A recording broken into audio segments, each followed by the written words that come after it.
Hi there, ladies and gentlemen. Francis Carter here, and welcome. I want to start off today with a simple question. Today is December 1st, 2013, and it so happened to fall on a Sunday.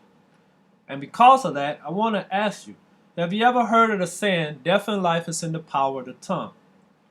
Well, I heard this a lot growing up in church, and maybe this is where you heard it as well. The saying comes from the Bible, the book of Proverbs, chapter 18, verse 21. And if you're familiar with the scripture, then I want to ask you, do you truly understand its meaning?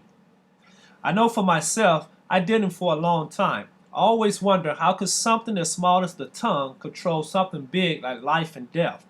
Well, the Bible also talks about a man where he puts a bit into the mouth of a horse in order to turn that horse. Now think about this for a moment. Bits normally weigh ounces, while horses weigh tons.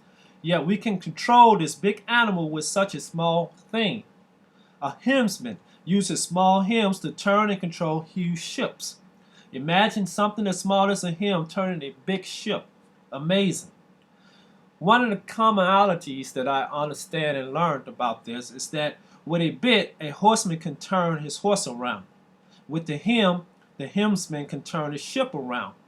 And with his tongue, man improves himself and turns his life around. So if you don't like where your life is going, then all you have to do to turn your life around is simply use your tongue. So how do one begin the process of using their tongue in order to turn their life around for the better? Well, I've discovered a secret process that allows anyone to accomplish this. It's a 7-part process where each part builds upon and affects the other. And over time, I have learned to use this process to properly diagnose where I am in life, and thus begin to understand how I can change things around me, and ended up in a much better place than I could ever imagine. So the first part of this process is simply understanding the power of words. Now, what words do you use? What words do you allow yourself to hear and soak into your brain and then tell yourself in order to produce? Words act just like seeds. They are what I call the anatomy of life. And just like the human cell is the seed or foundation of life, words carry meaning. And these meanings affect us in many ways, for good or bad. We must be mindful of and safeguard ourselves of the words we use and surround ourselves with, because our words have a huge impact on our next part of the process of self-improvement and creating the life that you want, which is our thinking. And as I said before, ladies and gentlemen, words affect our thinking, but we must look at words like seeds. They are the start of things. They are the beginning of things. Words will produce images. They create atmosphere.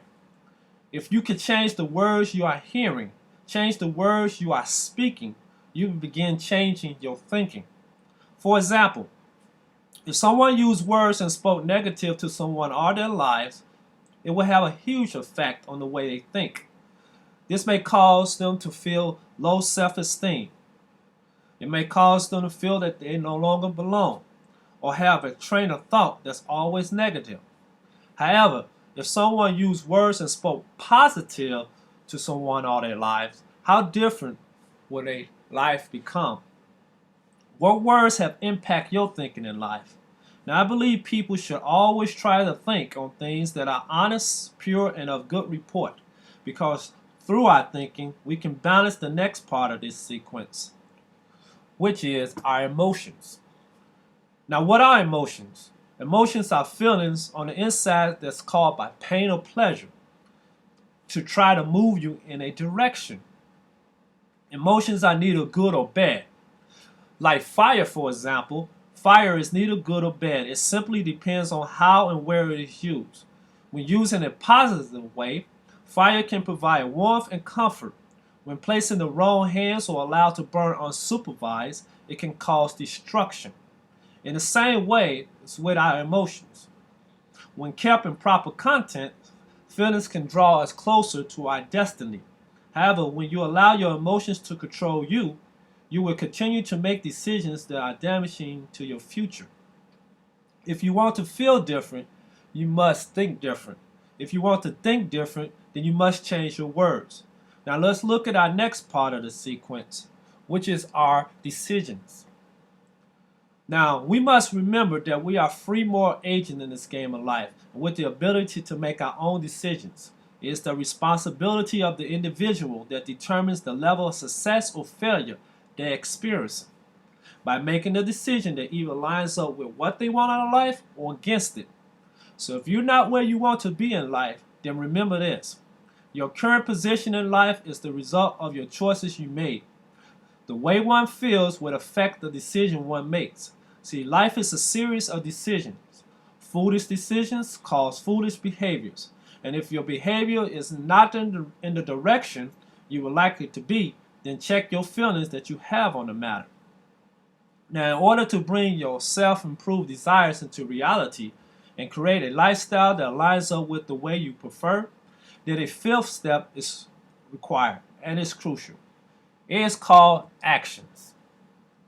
Taking the right action must be preceded by the right words, thinking, emotion, and decisions. If you speak wrong words, then you will have the wrong kind of thinking and make the wrong decisions, which will cause the wrong kind of actions. The right consistency of actions will produce our sixth part of this sequence, which is habits. Now, habits are definitely something that we need to go into deep discussion with, but for sake of time, I won't.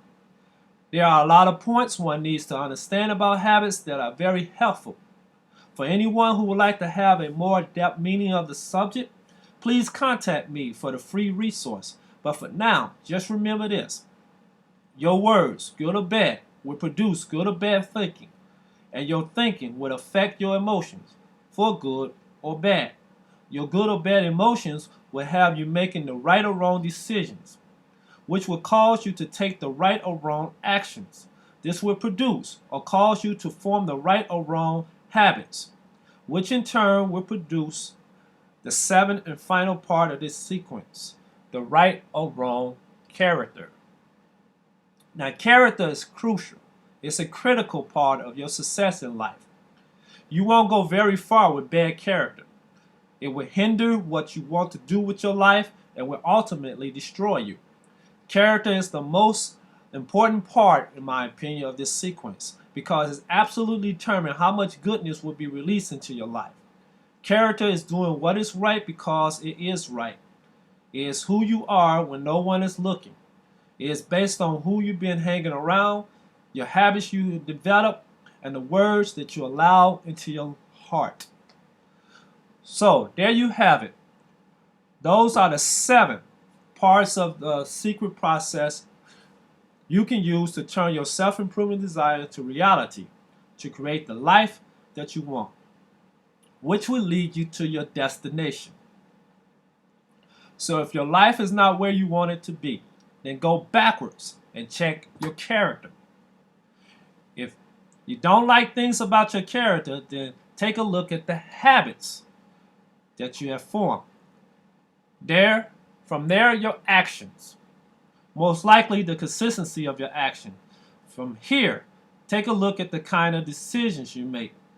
From there, look at the way you felt before you made those decisions. Check out your thinking. And then finally, your words. Now, I hope you found the information that I presented in this video educational and very valuable. I would love to hear your thoughts on the matter. So make your opinion known simply by sharing this video, or better yet, leave a comment below this video. Now, until next time, this is Francis Carter from Think and Grow Rich blog, where together we can think and grow richer. So take care for now.